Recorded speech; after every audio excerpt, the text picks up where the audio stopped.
a different kind of DJ in Alicia Tillman, the global CMO of SAP, who is the boss.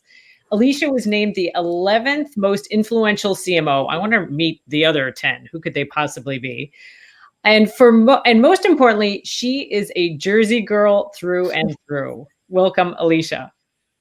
Thank you. Hi. Thanks, Andrea. Hey, Gary. Hey, Alicia. It's so nice to see you. You too. Talk to me about, we're going to go right into the meat because you always have such great insights. Consumer attention. You know, yes. With SAP being such an iconic B2B business, I'm actually going to start there because I'm trying to fill a lot of different voids, help a lot of people who are listening, go a lot of different places. From a B2B standpoint, trying to, you know, it's very different than trying to get somebody to download the iHeart app and listen to some music or to sell some Oreos. You're selling sometimes 7, 8-figure contracts. How do you think about, and by the way, what I know about the B2B world is a lot of conferences, a lot of big booths at B2B, a lot of sales DNA more than marketing and branding DNA. Where do you see the attention of the B2B decision maker, your potential customer? For all the B2B heads that are in here, how are you thinking about current attention graphs and where their attention is? I mean, I think it's pretty simple. And, you know, I'll say I don't think it's much different from how we need to market to consumers, especially in the environment we're in right now. At the end of the day, it's about the story you tell. I could be selling box cereal to enterprise software to how to get attention on MTV.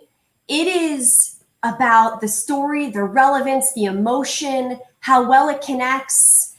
That's what it's all about. And if you don't have a narrative and you don't have a brand that's anchored in purpose and things people care about, you need to believe that if I'm a CFO or a CMO or a CIO or whatever C-level at an organization, more and more people are buying with their hearts, their values, even if it's meaning they're buying technology to service a part of their business. They're not going to buy technology from a company that doesn't share in their values and isn't contributing to help make the world a better place. It's what it's all about. It's about value, relevancy, and purpose. And what about where you're distributing those messages and in what content?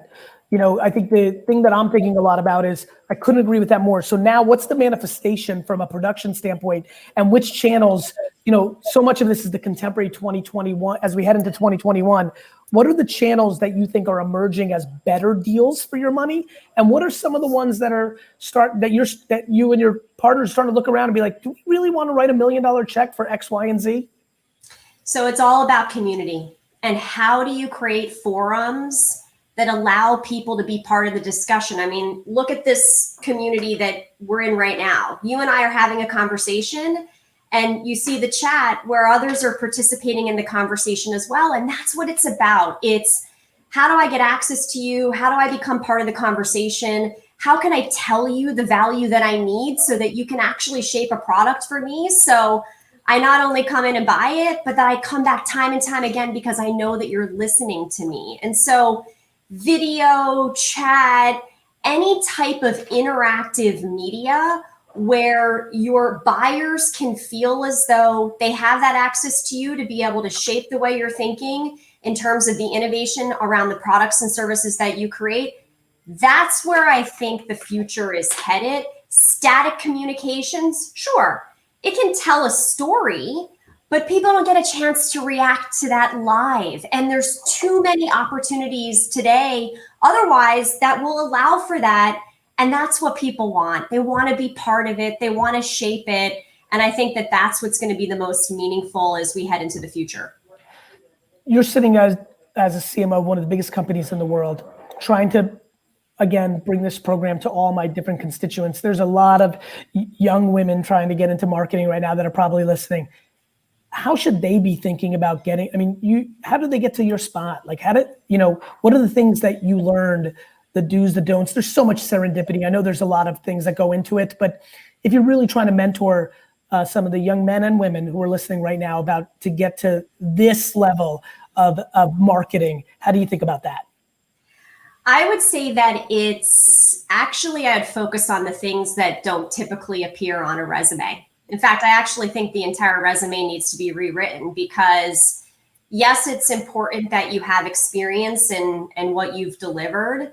But I think what's even more experience, certainly at my level, is how well of a communicator are you? How much empathy do you have? How much do you value a diverse and inclusive workplace? How much care and attention do you give to employees when they need it most, especially during a global pandemic when mental health and wellness is at an all-time low? Those are the things that really matter when it comes to operating at the top of your company, the top of the function in which you lead. When you think about developing something new, being an entrepreneur, those are the things that set you apart. You know, I had a conversation this morning with someone that I'm mentoring, and, you know, she said to me, I don't really have the experience and I don't know how I'm going to get it. And I said, you know what I want you to focus on is that energy you're bringing to me right now. Do not lose that passion, that energy, this belief that you can change things, because we don't have enough of that. We have a lot of things. Why do you, I apologize. Why do you think people fear? Because I think there's a lot of things in life that have failed people.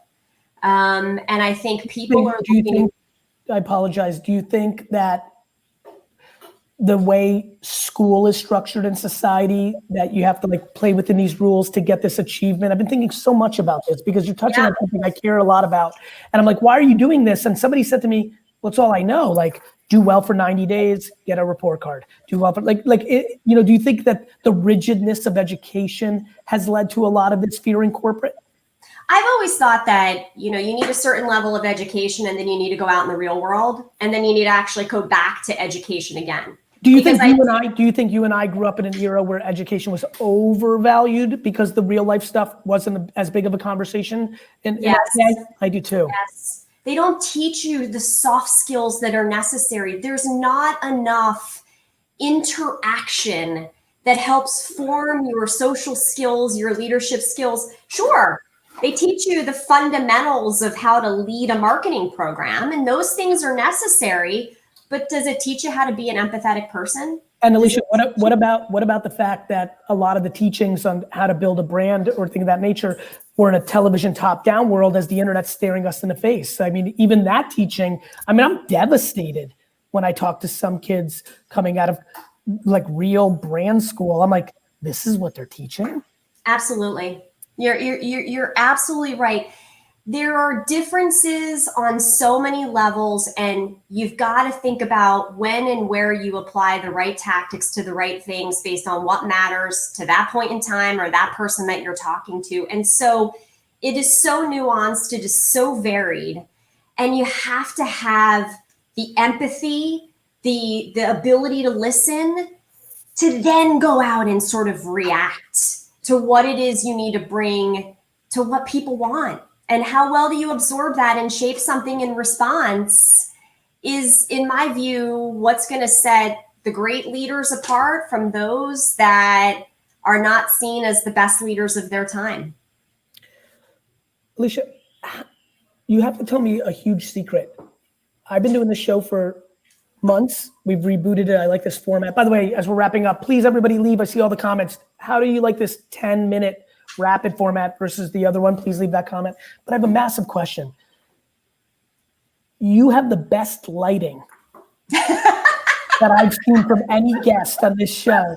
And I think a lot of people, D-Rock's laughing in the back. What is that?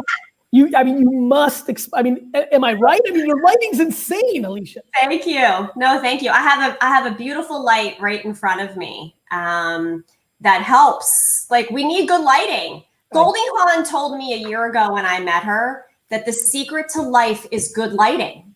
By the way. And it's true. By the way, it's, you know what just made me like smile in my heart? For you and I and Andrea and a certain percentage of this audience, that Goldie Hawn reference was such a huge flex, humble brag. For a whole other portion of our audience, they're like, who?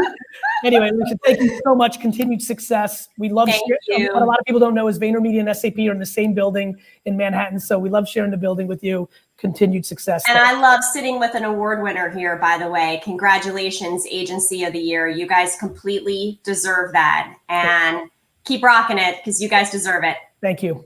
Okay, you, Alicia. bye.